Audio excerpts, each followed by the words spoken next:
This man took the life of his own daughter. Oh, hi there, stranger. Today I'm going to be telling you about the awful case of Simon Vickers.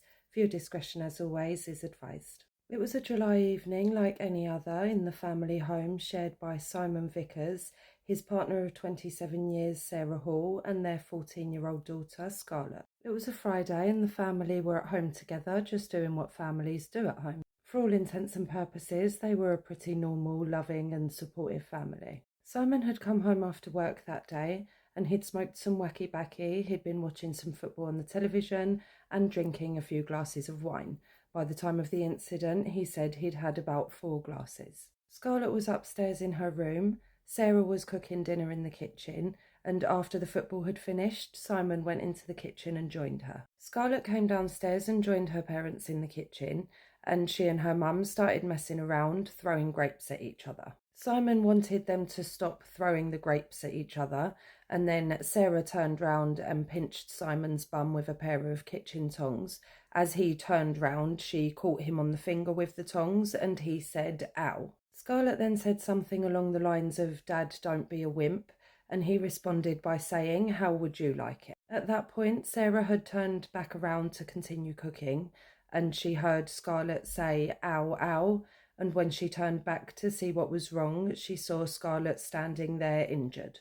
Simon had stabbed his daughter Charlotte once through the chest, in the part that is usually protected by your arm. The wound was 11 centimetres deep, and they didn't know it yet, but it had penetrated Scarlett's lung and the left ventricle of her heart. Scarlett walked over to the back door and collapsed. Her mother ran to call 999 and emergency services attended the scene along with police. Paramedics arrived at 12:50 p.m. and while they worked on Scarlett, police spoke to Simon and Sarah. They noted that Simon appeared intoxicated, slurring his words. He told one of the officers in attendance, quote, "We were mucking about." Simon was taken into custody and 14-year-old Scarlett was pronounced deceased at 11:50 p.m. In custody, Simon kept saying that they'd just been mucking about in the kitchen and that he didn't understand how this had happened. He kept asking them how Scarlett was. He wanted to know what was going on. At that point, he must not have known that she had passed away. He gave different accounts of what had happened,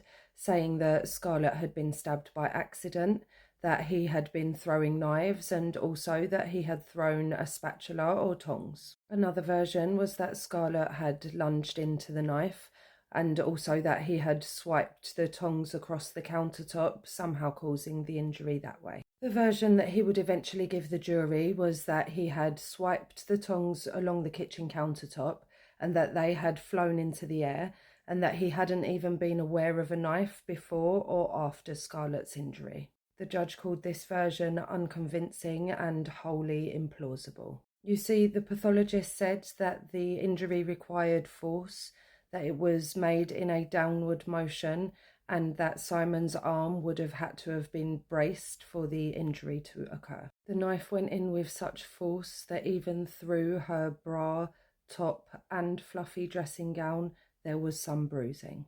Sarah Hall, Scarlett's mother, testified on behalf of the defence, saying that Simon would never hurt their daughter. I cannot imagine how difficult this entire ordeal must have been for her. Losing her daughter that way is horrific enough, but to know that your partner caused it, her own father, my heart really goes out to that lady. The jury returned a majority 10-2 verdict after deliberating for 13 hours. They found Simon Vickers guilty of the murder of his daughter Scarlett. And of course, at sentencing, the judge had to take into account the aggravating and mitigating factors. Some of the aggravating factors were the, quote, obvious and seriously aggravating factor of Scarlett being a 14-year-old child whose life was taken in her own home. The violation of trust that should exist between a child and their parent. DV offences of all forms and offences against children are considered as particularly serious, and that means a significant uptick in the starting point. And Simon had a prior knife crime conviction. He'd been arrested in 1993 when he was 19 years old and convicted of wounding with intent. He had, quote, used a knife on the face of an adult male, and he was sentenced to 2 years. He had other convictions, but they were minor, with the last being in 1999. And of course, another aggravating factor was that Simon was drunk. With regards to the mitigating factors, what he did has devastated him. Simon Vickers has been a broken man since the incident. The judge said that this was a momentary act of anger and there was no premeditation. He said he wasn't sure that there was an intention to kill, and so he based the sentence on an intention to cause really serious harm. And so on the 10th of February 2025, Simon Vickers was sentenced to life imprisonment with a minimum term of 15 years, minus the 217 days he'd already spent on remand. This has got to be one of the saddest cases I've researched. The devastation caused to this family is just unimaginable. And I mean, poor Sarah, she lost her whole family in the blink of an eye. And of course, poor Scarlett, she had her entire life ahead of her, and her life was taken by her own father. How absolutely terrible. I hope that Scarlett is resting in peace. Please, as ever, stranger, let me know what you think in the comments about this one. Do you think 15 years is enough? Does the sentence fit the crime? Do you think this was just a drunken mistake, that he did really not know what he had done? Please let me know. And of course, if you've stayed with me up until now, then thank you for watching, and I will see you for the next one.